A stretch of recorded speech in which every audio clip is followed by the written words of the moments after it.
नमस्कार, मी सोनल तांबे. Global Maharashtra 24 news बुलेटिनमध्ये तुम्हा सर्वांचं स्वागत.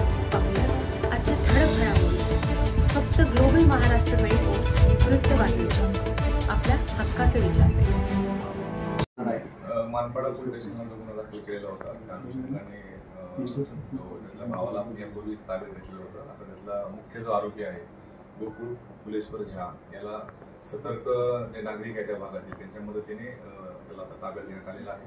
आता सदरच्या आरोपीला आम्ही अटक करून त्यानंतर पुन्हा त्याला कोर्टामध्ये हजर करू आणि सदरचा गुन्हा करण्यामागे त्याचा उद्देश कशा प्रकारचा होता काय त्याचा तपास आम्ही करून त्याला उद्या कोर्टामध्ये हजर करणार आहोत.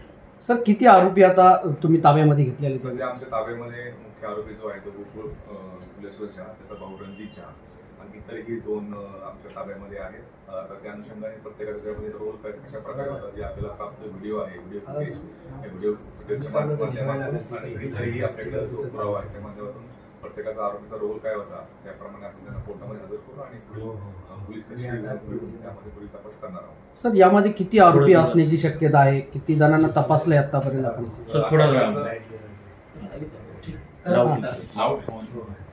आतापर्यंत 2 आरोपींना आम्ही ताब्यात घेतले. परत त्याच्या व्हिडिओमध्ये दिसणाऱ्या ज्या काही महिला आहेत त्या महिला सुद्धा आमच्या ताब्यामध्ये आहेत. त्यांच्या सुद्धा आमचा चौकशी सुरू आहे.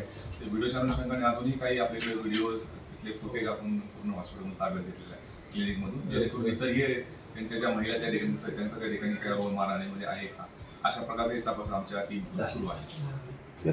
काय विचारायचे का रे?